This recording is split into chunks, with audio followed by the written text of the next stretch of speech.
முதல்ல ஒரு 100 பேருக்கு நம்ம சாப்பாடு செஞ்சு கொடுப்போம். பார்ப்போம், ஒரு 10 நாள் 15 நாள் பார்ப்போம். அதுக்கப்புறம் எப்படி இருக்குன்னு நம்ம அது பிறகு நம்மளுக்கு கொஞ்சம் இன்க்ரீஸ் பண்ணிப்போன்ட்டு தான் 100 பேரோட தான் 100 பேருக்காக ஆரம்பிச்சது தான் மலிவு விலை உணவகம். இப்போ ஒரு நாளைக்கு 700 பேர் சாப்பிட்றாங்க.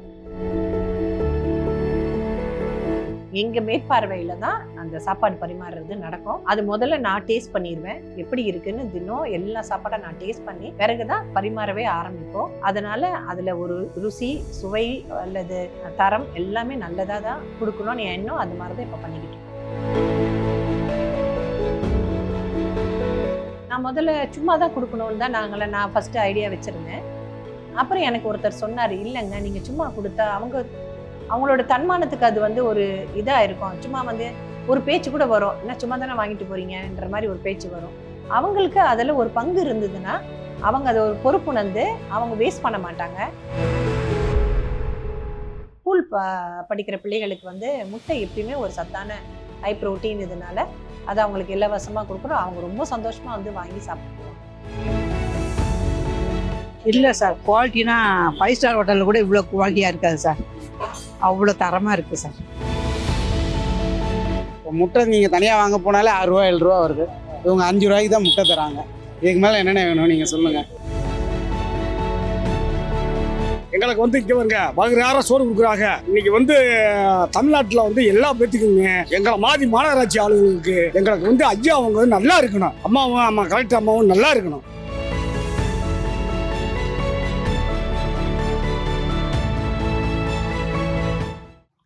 வணக்கம், நான் அக்ஷதா உதயகுமார், வல்லமை அறக்கட்டளையோட ட்ரஸ்டி. மேம், இன்னைக்கு மதுரையில் மிகவும் பரபரப்பாக சொல்லப்படுற மதுரை பிபி குளத்தில் 10 ரூபா உணவகம் வல்லமை அறக்கட்டளை சார்பாக அப்படின்னு சொல்கிறாங்க. உணவகம் ஆரம்பிக்கிறதுக்கு என்ன காரணம்? இந்த உணவகம் ஆரம்பிக்கணும்னு எனக்கு ரொம்ப நாளாக ஒரு கனவு. கொரோனா டைமில் கொஞ்சம் நான் இந்த சாப்பாடெல்லாம் கொடுக்க ஆரம்பித்தேன் மெதுவாக. அப்போ நிறைய மூமெண்ட் இல்லாதனால அது சரியாக அது எனக்கு நடக்கலை. ஏன்னா அந்த டைமில் தான் மக்களுக்கு அது தேவைப்பட்ட மாதிரி இருந்தது. அப்போ இட்லி மட்டும்தான் நான் கொடுக்கலான்னு சொல்லிட்டு கொஞ்ச நாள் இட்லி, சட்னி, சாம்பார் எங்கள் வாசலில் வச்சே கொடுத்துட்டு இருந்தேன். அப்போ அது அதுக்கப்புறம் அது சரியாக கொரோனா டைமில் நம்ம இது போட்டுட்டாங்கனால அதனால் நான் கொடுக்க முடியல. அதுக்கப்புறம் நான் எப்படி யோசித்தேன்னா, உழவர் சந்தையில் நான் பல வியாபாரிகள் இருப்பாங்க, அவங்களுக்கு பழம், காய்கறி எல்லாம் வியாபாரிகளுக்கு சாப்பாடு ஒரு பிரச்சனையாக இருந்தது மாதிரி எனக்கு தோணுச்சு. அவங்க காலையில் அந்த சாப்பாடு எடுத்துக்கிட்டு அவங்க போகும்போது ஈவினிங் ஒரு 4 மணி ஆகிறது. அது வரைக்கும் அவங்களுக்கு சாப்பாடு அங்கே ஒரு பிரச்சனையாக தான் இருந்துட்டு இருந்தது. ஸோ அவங்களுக்கு ஏதாவது கொடுக்கலாமன்னு எங்கள் வீடு உழவர் சந்தைக்கு அடுத்து இருக்குது. ரோடு மேலே இருக்கிறதுனால எங்கள் ரோட்டில் ஃபுல்லாக பல வியாபாரிகள், காய்கறி வியாபாரிகள், பூ விற்கிறவங்க எல்லாருமே இருப்பாங்க. அவங்களுக்கெல்லாம் சரி நம்ம ஏதோ ஒரு உணவு கொடுக்கலாம் அப்படின்ற ஒரு சின்ன கரு அதுலேருந்து தான் உருவாச்சுங்க. இந்த மாதிரி ஒரு ஐடியா வந்தோடனே இப்போ நீங்கள் இது வீட்டில் டிஸ்கஸ் பண்ணியிருப்பீங்க. ஹஸ்பண்ட் சொன்னப்போ அவங்க என்ன சொன்னாங்க? எனக்கு முதல்ல எனக்கு ரொம்ப கூட துணையாக இருந்தவர் என் ஹஸ்பண்ட் தான். அவர் சொன்னார், சரி அது செய்வோம். என் பிள்ளைகள் எல்லாமே சரி பண்ணுங்கம்மா, உங்களுக்கு அது கொஞ்சம் இதில் ஆரம்பித்து நீங்கள் பண்ணுங்கன்னு எங்களுக்கு முழு சப்போர்ட், முழு இது ஒத்துழைப்பு அவங்க தான் கொடுத்தாங்க. ஃபஸ்ட்டு எனக்கு சரி எப்படி போகும்ன்றது எனக்கு தெரியாது. இது நாங்கள் அந்த உணவு பிஸ்னஸில் இல்லை. அதனால் எப்படி அது போகும், எப்படி பண்ணுறதுன்றது எனக்கு ஒரு ஐடியாவும் இல்லை. சரி ஒரு 100 பேருக்கு கொடுப்போம். முதல்ல ஒரு 100 பேருக்கு நம்ம சாப்பாடு செஞ்சு கொடுப்போம், பார்ப்போம், ஒரு 10 நாள் 15 நாள் பார்ப்போம். அதுக்கப்புறம் எப்படி இருக்குன்னு நம்ம அது பிறகு நம்மளுக்கு கொஞ்சம் இன்க்ரீஸ் பண்ணிப்போன்ட்டு தான் 100 பேரோட தான் 100 பேருக்காக ஆரம்பித்தது தான் இந்த உணவகம், மலிவு விலை உணவகம். அது 100 பேருக்கு கொடுக்கலான்னு ஆரம்பித்தது. இப்போ ஒரு நாளைக்கு 700 பேர் சாப்பிட்றாங்க. ஓ, 700 பேர் சாப்பிட்றாங்க. 700 பேர் சாப்பிட்றாங்க. Okay ma'am. இப்போ நம்ம உணவகத்தில் என்னென்ன உணவுகள்லாம் கொடுக்குறீங்க? மார்னிங் சிற்றுண்டி, காலை சிற்றுண்டி. நான் ரொம்ப அதை வச்சு தான் முதல்ல ஆரம்பித்தோம். காலை சிற்றுண்டிக்கு ஒரே மாதிரியான சிற்றுண்டி முதல்ல கொடுக்கலான்னு தான் நினச்சோம். அது எனக்கு ஒரு வாரத்தில் அது கொஞ்சம் சரியாக இது இல்லை. அவங்களுக்கு ஒரு போர் அடிக்கிற ஒரு இது வந்துருவன்றதுக்காக இப்போ எப்படின்னா ஒரு நாள் 2 வகையான இது கொடுப்போம். இப்போ பொங்கல், இட்லி, வடை 10 ரூபாய்க்கு. அடுத்த நாள் வந்து இடியாப்பம், கிச்சடி. அடுத்த நாள் வந்து கல்தோசை, பொங்கல். இப்படி மாற்றி மாற்றி மாற்றி மாற்றி 6 நாளுக்கும் நாங்கள் வந்து ஞாயிற்றுக்கிழமை விடுமுறை, ஞாயிற்றுக்கிழமை வந்து விடுமுறை, மற்ற 6 நாட்களும் வந்து விதவிதமான சிற்றுண்டி கொடுக்குறோம் நாங்கள். மதியம் என்ன கொடுக்குறீங்க? மதியத்துக்கு வந்து ஃபஸ்ட்டு 1 மாதம் ஒரு சிற்றுண்டியோட நிப்பாட்டினோம். அப்புறம் எல்லாரும் கேட்க ஆரம்பிச்சாங்க, மதியானத்துக்கு நாங்கள் என்ன பண்ணுறதுங்கம்மா, கொஞ்சம் மதியானமும் எங்களுக்கு எதாவது ஏற்பாடு பண்ணுங்கன்னும் போது திருப்பியும் மதியானத்துக்கு நாங்கள் முதல்ல வெரைட்டி ரைஸ் மாதிரி போட்டோம். வெஜிடபிள் நிறைய போட்டு, பிரிஞ்சி, அப்புறம் ஒரு தயிர் சாதம், ஒரு தக்காளி சாதம், இந்த மாதிரி வெரைட்டி ரைஸ் போட்டோம். போட்டப்போ சோயா பீன்ஸ் எனக்கு வந்து முதல்ல ஒரு இது வந்து இவங்களுக்கு நம்ம ஹெல்த்தியாக கொடுக்கணும், நல்ல உணவு கொடுக்கணுன்றது தான் முதலே. அதில் எந்த மாற்றமும் நான் வச்சுக்கக்கூடாது, நல்ல சத்தான உணவு தான் கொடுக்கணும். கொடுத்தா அளவுலையும் சரி, அந்த செய்கிற விதத்துலையும் ஹைஜீனிக்காக செய்யணுன்றத நான் முதல்ல அதை தான் நான் ஃபஸ்ட்டு இது புரிஞ்சுக்கிட்டேன். அதனால் மத்தியானம் அப்படி நாங்கள் கொடுக்க ஆரம்பித்தோம். அது நல்ல பெரிய இதாகிடுச்சு. சரி, அதுவுமே முதல்ல 100 பேருக்கு தான் ஆரம்பித்தோம். இப்போ வந்து கிட்டத்தட்ட 700 பேர் ஒரு நாளைக்கு சிற்றுண்டியும் மத்தியானம் லஞ்சும் சாப்பிட்றாங்க. Okay ma'am. இப்போ சாதம் அந்த மாதிரி எதுவும் மதியம் கொடுக்குறீங்களா மேம்? ஆமாம். இப்போ என்ன ஆச்சுன்னா, அதுவுமே நாளடைவில் இப்போ ஆரம்பித்து 1.5 வருஷம் ஆகுது. நாளடைவில் அதுவுமே எங்களுக்கு கொஞ்ச நாள் சரி மாற்றி பார்ப்போன்ட்டு ஒயிட் ரைஸு, சாம்பார், புளிக்குழம்பு, சோயா பீன் குழம்பு, தட்டாம்பயிறு குழம்பு, இந்த மாதிரி பூண்டு குழம்பு, வத்த குழம்புன்னு அந்த மாதிரி சாதம், குழம்பு, ஒரு காய், கூட்டுப்பருப்பு, கோஸ் பொரியல், உருளைக்கிழங்கு பட்டாணி பொரியல், இப்படி அப்பளம், இந்த மாதிரி நிறைய நாங்கள் வெரைட்டி சேர்க்க ஆரம்பித்தோம் மத்தியானத்துக்கு. அது ஒரு நாளைக்கு ஒரு மெனு நான் ஃபிக்ஸ் பண்ணி அந்த மாதிரி கொடுக்குறோம். அதுவுமே நல்ல வரவேற்பு. அந்த வெரைட்டி ரைஸ் பண்ணதோட இதுக்கு வந்து நல்ல வரவேற்பு. எல்லாமே சுட சுட அந்த டைமுக்கு வந்து நீங்கள் பார்த்துருப்பீங்க, எல்லாம் சுட சுட அப்போ வந்து பரிமாறுறது வந்து மக்களுக்கு ரொம்ப சந்தோஷமாக ஃபீல் பண்ணுறாங்க. இந்த ஃபுட்டுலாம் வந்து எங்கே ரெடி பண்ணுறீங்க? நாங்கள் ஒரு கேன்டீன் வச்சுருக்கோம். அங்கே வந்து 3 மாஸ்டர்ஸ் இருக்காங்க, 3 அசிஸ்டன்ட்ஸ் இருக்காங்க, அப்புறம் மேல் வேலை பார்க்குறவங்க 2 பேர் இருக்காங்க. ரவுண்ட் த கிளாக் அவங்க வந்து வேலை பார்த்துக்கிட்டே இருப்பாங்க. இப்போ மத்தியானத்தோட லஞ்ச் முடிச்சிட்டா அடுத்த நாளைக்கு வேண்டியதெல்லாம் ஏற்பாடு பண்ணி ரெடி பண்ணி மாவு அரைக்கிறது எல்லாம் அவங்க அங்கே நடந்துக்கிட்டே இருக்குங்க. அதுவும் நல்ல சுத்தமாக நீட்டாக அந்த இடத்த நான் மெயின்டைன் பண்ணுறது ரொம்ப இதாக இருக்கிறோம். இவங்களுக்கு தான் கொடுக்குறோம், இது வந்து ஏனோ தானோன்னு கொடுக்கணும்னு இல்லாமல் சுத்தமாக நல்ல ஹைஜீனிக்காக சத்தானது. எங்களுக்கு ஒரு தோட்டம் இருக்குங்க, அங்கே ஆர்கானிக்கில் நாங்கள் வந்து காய்கறி எல்லாம் பயிரிடுறோம், நல்ல நாட்டுக்காயும். அந்த இடத்துலேருந்து தினமும் காய் வரும், பால் வரும். மாடு வச்சுருக்கோங்க, மாட்டுலேருந்து பால் வரும். ஸோ தயிர் அதில் தான் உர ஊற்றி இங்கே தயிர் சாதம் பண்ணுவோம், இல்லாட்டா தயிரை மோராக வச்சுட்டா எடுத்து ஊற்றிக்குவாங்க. அதனால் இதெல்லாம் அங்கேருந்து வர்றதுனால நல்ல ஹைஜீனிக்காக சத்துள்ள இதுதான் கொடுக்கணுன்றது எங்களுடைய எண்ணம். நீங்கள் இதை ஸ்டார்ட் பண்ணும்போது இந்த அளவுக்கு ஒரு வரவேற்பு கிடைக்கும்னு நினச்சிங்களா? சத்தியமாக இல்லைங்க. நாங்கள் வந்து ஆரம்பிக்கும் போது சரி கொடுப்போம், எப்படி இருக்கோன்றது நம்ம பார்த்துக்கிட்டு அது பிறகு நிறைய நம்ம மற்ற இதெல்லாம் பிளான் பண்ணுவோம் தான். விவரம் இல்லாமல் தான் நாங்கள் ஆரம்பித்தோம். போக போக எங்களுக்கு மக்களுடைய அந்த பல்ஸு, அவங்க என்ன நினைக்கிறாங்க எல்லாம் ஃபீட்பேக் வர வர அதை முன்ன பின்ன லைட்டாக மாற்றி நாங்கள் அதை இன்னும் இப்போ நல்லா, இப்போ பார்த்தா நல்லா எல்லாமே ஒரு குறையும் இல்லாமல் கொடுக்கணும்ன்றது என்னுடைய ஆசை. இப்போ பார்த்தீங்கன்னா மலிவு விலையில் உணவு கொடுக்குறது வந்து நிறைய பேர் கொடுக்குறாங்க மேம். பர்டிகுலராக இங்கே கொடுக்கறது இல்லை, அப்படி என்ன ஒரு வித்தியாசம் இருக்குங்க? மலிவு விலையில் இங்கே வந்து ஒன்று அப்பப்போ செஞ்சு சுட சுட தட்டில் பரிமாறி கொடுக்குறோம். இப்போ பொட்டலம் பண்ணி கொடுக்காம, பேக் பண்ணி கொடுக்காம, அதோட தரம் வந்து அதில் குறைஞ்சிரும், அது சுவை அதில் குறைஞ்சிரும்ன்றதுக்காக இல்லாமல் அப்பப்போ நல்ல சாதம் எல்லாம் கையோட ஒரு தட்டில் நாங்கள் போட்டு அது பரிமாறுறதே ரொம்ப எல்லாருக்கும் பிடிச்சிருக்கு.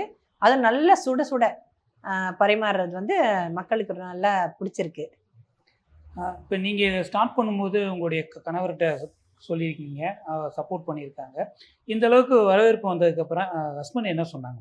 அவர் நான் இருப்பேன் அந்த அந்த இடத்துல சாதம் பண்ணி வரும்போதோ நான் இருப்பேன், இல்லாட்டா அவர் இருப்பார்.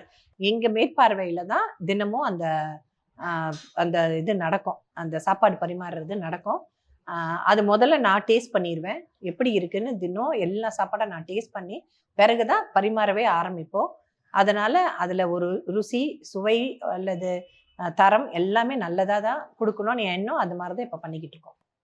இப்போ உணவுகள் வந்து பல்வேறு இடங்களில் கிடைக்குது மேம். பர்டிகுலராக 10 ரூபாய்க்கு கொடுக்கணும் அப்படின்ற அந்த எண்ணம் எப்படி வந்தது மேம்?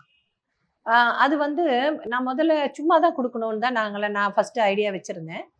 அப்புறம் எனக்கு ஒருத்தர் சொன்னார், இல்லைங்க நீங்கள் சும்மா கொடுத்தா அவங்களோட தன்மானத்துக்கு அது வந்து ஒரு இதாக இருக்கும். சும்மா வந்து ஒரு பேச்சு கூட வரும், என்ன சும்மா தானே வாங்கிட்டு போறீங்கன்ற மாதிரி ஒரு பேச்சு வரும். அவங்களுக்கு அதில் ஒரு பங்கு இருந்ததுன்னா அவங்க அதை ஒரு பொறுப்புணர்ந்து அவங்க வேஸ்ட் பண்ண மாட்டாங்க.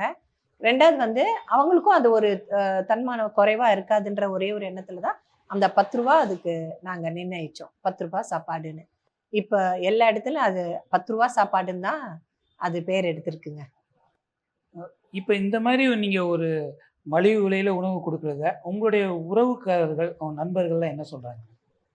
எனக்கு இதில் மெயினாக ஒரே ஒரு இது என்னென்னா, நான் செய்கிற இந்த இதை வந்து யாராவது பார்த்துட்டு அவங்க இந்த மாதிரி ஒன்று ஆரம்பிக்கணும். அங்கங்கே அவங்களால முடிஞ்ச அளவு, நான் வந்து 100 பேருக்கு ஆரம்பித்தேன்னா 700 பேருக்கு போயிருக்கு. அவங்க சும்மா ஒரு 50 பேர் இல்லாட்டா 10 பேர் 20 பேருக்கு அவங்க அதை செய்ய ஆரம்பித்தாங்கனாவே எனக்கு பெரிய வெற்றிங்க. அதுதான் என்னுடைய ஒரே ஒரு இது. நான் சொல்கிறது அதுதான். நீங்கள் வந்து இது வந்து லாப நோக்கத்தில் பண்ணுற ஒரு இது கிடையாது. இது ஒரு சேவை. அதை வந்து நம்ம கரெக்டாக நல்லா பண்ணோம்னா அதுக்கு எப்பயுமே எங்கேயுமே வரவேற்பு இருக்கும். இதுதான் நான் எல்லாருக்கும் சொல்கிறதுங்க. இப்போ ஃபேமிலியில் எந்த அளவுக்கு உங்களுக்கு சப்போர்ட்டாக இருக்காங்க? எல்லாரும் சப்போர்ட்டு. முதல்ல நான் பயந்தது வந்து இது எப்படி நான் தனியாக எடுத்துகிட்டு போவேன்றது தான். பட் இப்போ எல்லாருமே என் பிள்ளைகள், என் கணவர், என்னுடைய கூட எங்கள் அம்மா, என் பிரதர் எல்லாருமே இதுக்கு வந்து அது பெருமையாக இருக்குங்க. ரொம்ப பெருமையாகவும் இருக்குது, சந்தோஷமாக இருக்குது.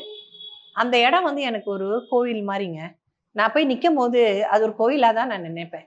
அது அது எனக்கு கடவுள் வந்து என்கிட்ட கொடுத்த ஒரு இது பாக்கியம்னு நினைப்பேன் நான். இது இந்த மாதிரி நம்ம பண்ணுறது. அதனால் இது கடவுள் என் மூலியமா ஏதோ செய்ய வைக்கிறாரு. அதனால் நான் செய்கிறேன்னு நினைப்பேன். இது பார்க்க ஒரு ஈஸியாக இருக்கிற மாதிரி இருக்குங்க. பட் இதில் பல உள்ளுக்குள்ள நிறைய கஷ்டங்கள் இருக்குது. ஒன்று, நம்ம சுத்தமாக செய்யணும். ஒன்று வந்து அது டிரான்ஸ்போர்ட் பண்ணி அந்த இடத்துல நீங்கள் கொண்டு வரணும். அப்புறம் இந்த கடைக்கு நான் இந்த இடம் ஃபிக்ஸ் பண்ணுறதுலேருந்து எல்லாமே வந்து எல்லாருக்கிட்டையும் பெர்மிஷன் வாங்கி அதை ஒரு ஒழுங்காக நம்ம செய்யணுன்றதுக்காக ஒரு ஒரு பொறுப்பான ஒரு இடத்துல இருக்கோம். நம்ம அதை வந்து பொறுப்பாக செய்யணுன்றதுக்காக அது நிறைய தடங்கள் நிறைய இருந்தப்போ அதெல்லாம் மீறி மக்களுக்கு நல்லது நம்ம செய்யணும் போது இந்த பிரபஞ்சமும் நம்மளுக்கு அதுக்கு பல விஷயங்கள்ல நம்மளுக்கு ரொம்ப உதவி பண்ணுங்க. நானே எப்படி நம்ம இது நடத்துவோன்னு ஒரு 2-3 மாதம் நினைக்கும் போது எனக்கு பல இடத்துலேருந்து எனக்கு ஹெல்ப் வந்துச்சு. நல்லா நாங்கள் பண்ணுறதுக்கான ஒரு ஆதரவு வந்துச்சு. மக்கள் வாலண்டியர் பண்ணி நாங்கள் வந்து சர்வ் பண்ணுறோன்ட்டு நிறைய பேர் வந்து சொன்னாங்க. அதனால் நிறைய பேர் வந்து நாங்கள் அரிசி தரோம், நாங்கள் பருப்பு தரோம்லாம் கூட வந்து என்கிட்ட கொடுத்தாங்க. வந்து இதெல்லாம் வந்து அதுதான் நம்ம ஒரு நல்ல விஷயம் நினச்சோம் இல்லாட்டா செய்யணும்னா இந்த பிரபஞ்சம் அது கண்டிப்பாக நம்மளுக்கு உதவி பண்ணுங்க. இப்போ மக்கள் மத்தியில் ஒரு எண்ணம் இருக்குது மேம். பொதுவாக அதாவது ஒரு அறக்கட்டளை, ஒரு ட்ரஸ்ட் அமைப்புலாம் வந்து பார்த்தீங்கன்னா இவங்களுக்கு வந்து ஃபண்டு வெளியிலேருந்து நிறையா வரும், அப்படி வரும், அதனால் செய்கிறாங்க அப்படின்ற ஒரு பொதுவான ஒரு கருத்து இருக்குது. இதை எப்படி பார்க்குறீங்க மேம்? சார், நாங்கள் ஆரம்பித்து இப்போ தான் 1.5 வருஷமோ 2 வருஷமோ தான் ஆகுது. 3 இயர்ஸ்க்கு அப்புறம் 3.5 இயர்ஸ் அப்புறம் தான் என்னமோ ஃபண்டு நாங்களே இது பண்ண முடியும். அது வரைக்கும் நம்ம தான் அது வந்து எடுத்துகிட்டு போகிற மாதிரி இருக்கும்.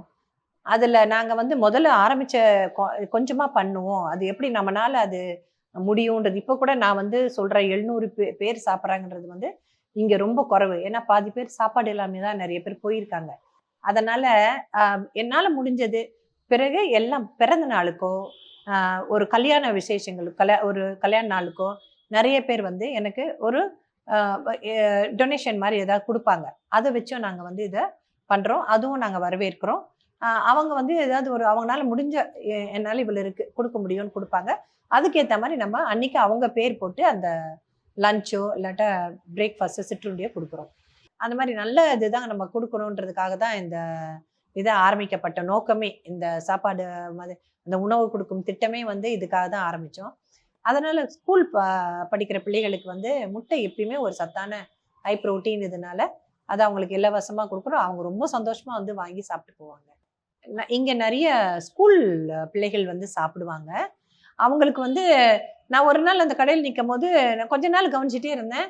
ஒரு சாப்பாடு வாங்குவாங்க, அந்த முட்டை வந்து 5 ரூபாய். அது வாங்காமல் நிறைய ஸ்கூல் பிள்ளைங்கள் கடந்து போவாங்க. ஆனால் பார்த்துக்கிட்டே இருப்பாங்க அந்த முட்டையை.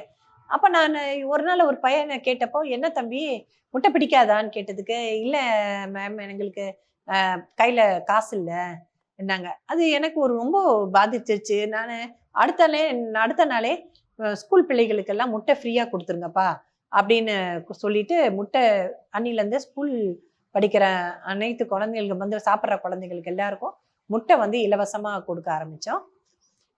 அது பிறகு நான் இதை நடத்துகிற இந்த அறக்கட்டளை வந்து எனக்கு ஒரு நல்ல அங்கீகாரம் கொடுத்துருக்கு.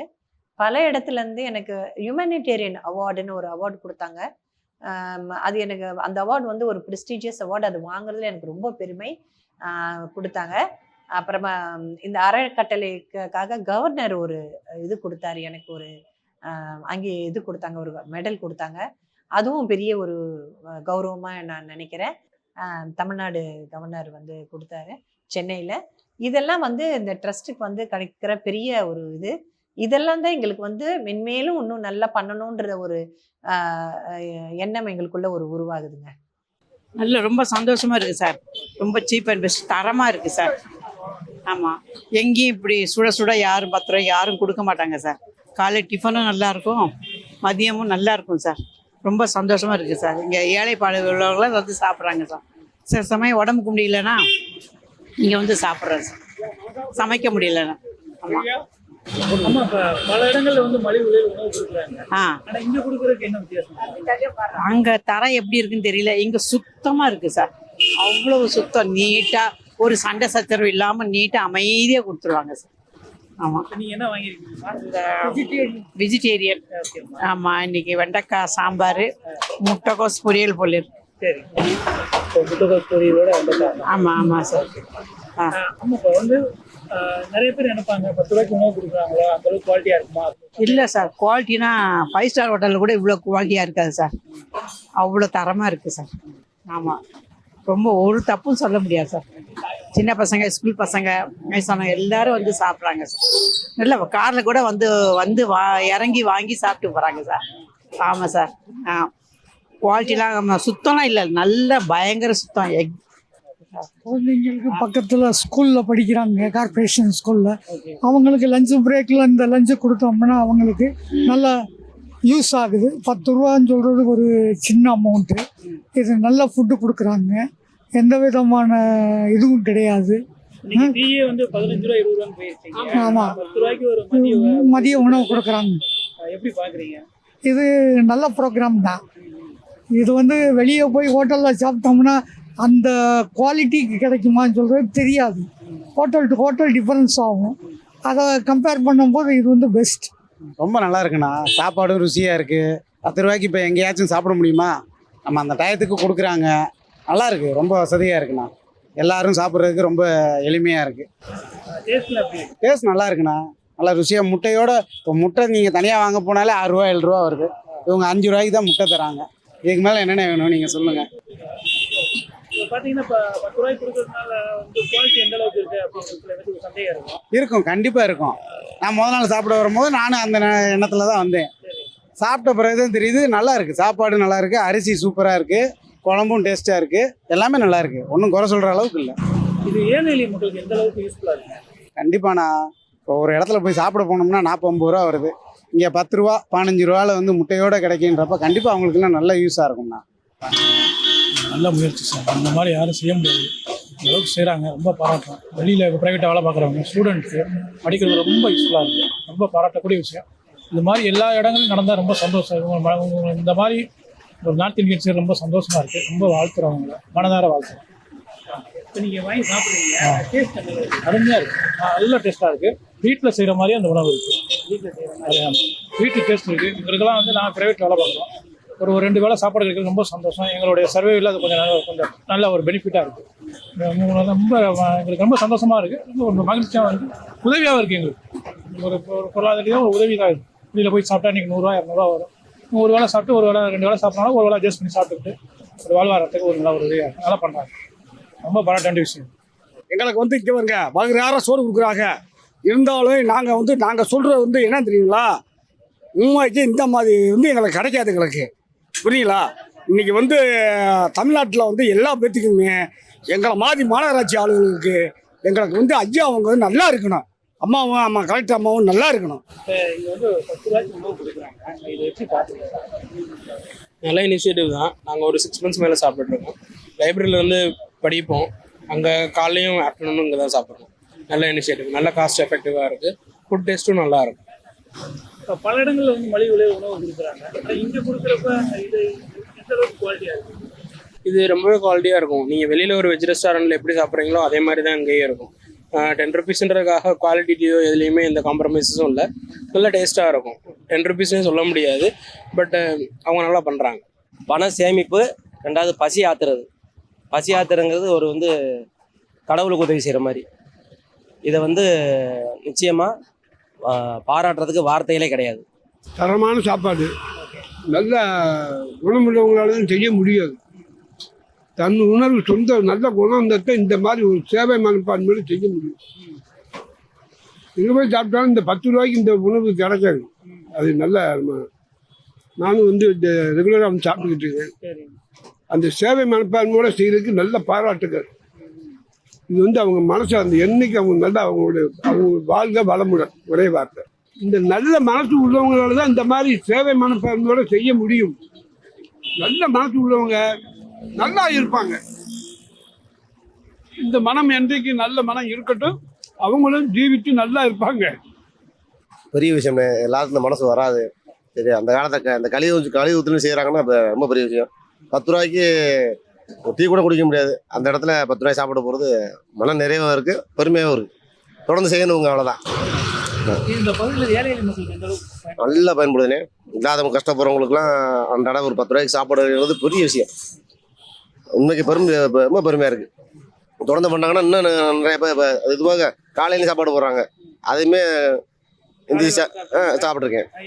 அது பொங்கல், சப்பாத்தி 10 ரூபாய்க்குன்ற அது ஒரு சப்பாத்தி 10 ரூபா ஆகிப்போம். அதுக்கு மேலே பொங்கல் இது வைக்கிறாங்க, கேசரி மாதிரி வைக்கிறாங்க, ஒன்று கூட்டு சட்னி. உட்காந்தா ஒரு 10 ரூபாய்க்கு திருப்தியாக சாப்பிட்டு போகிற மாதிரி, வயிறார சாப்பிட்டு போகிற மாதிரி இருக்குது. நல்லா இருக்கு, சந்தோஷம். அவங்க நன்றி சொல்லிடுங்க முதல்ல. ரைட்.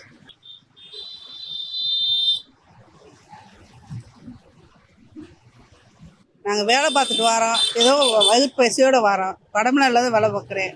இப்போ அறையில் இங்கே சாப்பிட்டு போயிடலான்னு வீட்டில் போய் சாப்பிட செய்கிறதுக்குள்ள சாப்பிட்டு போயிடலான்ற ஒரு ஐடியா தான். டேஸ்ட் சூப்பராக இருக்குது சார். இது 10 ரூபாய்க்கு கிடைக்கிறது எங்களுக்கு அதிர்ஷ்டமாக நல்லதுன்னு நினைக்கிறோம் சார். அம்மா அவங்க எங்களுக்கு தர்மம் மாதிரி செய்கிறாங்க. காசை நாங்கள் நினைக்கவே இல்லை, செய்கிறது எங்களுக்கு புண்ணியற மாதிரி இருக்குது. நாங்கள் வேலை பார்த்துட்டு வரையில் வயிறு பசியோட வரையில் இது கிடைக்கிறதுனா ரொம்ப சந்தோஷம் சார். காலைல 7 மணிக்கு வேலைக்கு ஓடுறோம், அங்கேருந்து படமெல்லாம் வேலை பார்க்குறோம். இப்போ வந்து பார்த்தீங்கன்னா இன்னைக்கு ஒரு டீயே வந்து ஒரு 15 ரூபா. ஆமாங்க சார். 10 ரூபாய்க்கு கொடுக்குறாங்க. இது எப்படி பார்க்குறீங்க? இந்த பகுதி மக்களுக்கு இது எந்த யூஸ்ஃபுல்லாக இருக்குது? நல்லது செய்கிறாங்கன்னு நினைக்கிறோம். அவங்க எல்லாருக்கும் ஒரு புண்ணியம் செய்கிற மாதிரி காசு அவங்க எதிர்பார்க்கலாம். புண்ணியத்தை தான் அவங்க தேடுறாங்கன்னு நினைக்கிறோம். அதுதான் உண்மை. இல்லை, காசு பணம்னு கொடுத்தோம்னா யாருக்குமே திருப்தி ஆகாது. உணவுன்றது வந்து எல்லாருமே போதும்னு சொல்லக்கூடிய ஒன்று தான். இலவசமாக கொடுக்கறது வந்து எப்பயுமே அதுக்கு ஒரு மதிப்பு இருக்காது. இந்த அமௌண்ட்டு ஒரு மினிமம் அமௌண்ட்டுன்னு அவங்க ஃபிக்ஸ் பண்ணி வைக்கிறது வந்து உண்மையாகவே ஒரு வரவேற்கத்தக்க ஒரு விஷயந்தான். அதனால் வேலை பார்க்குறவங்கன்னு மட்டும் இல்லாமல் எல்லாருக்குமே அந்த உணவோட அருமை என்னன்னு தெரிஞ்சு எல்லாருமே சாப்பிட்றாங்க. எனக்கே வந்து பார்க்கும்போது ஒரு மாதிரி என்ன சொல்கிறது, மனசு ஒரு மாதிரி இதாக தான் இருக்குது. எல்லா மக்களுமே சாப்பிட்றாங்க, வயசானவங்களும் சரி, சின்ன பிள்ளைகளும் சரி, எல்லாருமே வந்து சேர்ந்து சாப்பிட்றாங்க. எவ்வளோ உதவி பண்ணலாம், ஆனால் சாப்பாடுன்றப்ப மட்டும்தான் எல்லாருமே திருப்தியாக போதும் அப்படின்ற ஒரு நிறைவு இருக்கும். அதனால் இது வந்து ஒரு பெஸ்ட்டு சாய்ஸ். இனி ஃப்யூச்சரில் ஒரு வேளை எல்லாருக்கும் உதவி செய்யணும்னு நினைக்கிறவங்களும் இந்த மாதிரி ஒரு முயற்சி செஞ்சால் நல்லாயிருக்கும். பசியோடு வர்றவங்களுக்கு சாப்பாடு கொடுக்குறோன்னாலே அது நிறைவாக இருக்கும். இப்போ நீங்கள் வீட்டில் சமைச்சு சாப்பிடுவீங்க, அங்கே சாப்பிட்றதுக்கு இங்கே 10 ரூபாய்க்கு வந்து சாப்பிட்றது எப்படி இருக்குது? ரெண்டுமே ஈக்குவலாக தான் இருக்குது. இது வந்து சொல்லப்போனால் பத்திய சாப்பாடு மாதிரி கரெக்டான உப்பு எல்லாமே கரெக்டான அளவில் இருக்குது. அது போக காய்கறி, முட்டை கரெக்டான நியூட்ரிஷன் லெவல்லையும் இருக்குது. அதனால் நம்ம வந்து இதை பேஷண்ட்டு கூட சாப்பிட்லான்ற அளவுக்கு உப்பு, காரம் எல்லாமே கரெக்டான அளவில் இருக்குது, மெஷர்மெண்ட் எல்லாமே. அதனால் செய்கிறவங்களுக்கு ரொம்ப நன்றி. அவங்க இன்னும் தொடர்ந்து செய்கிறதுக்கு எங்களால் முடிஞ்சதையும் நாங்கள் கண்டிப்பாக செய்வோம். தேங்க்யூ.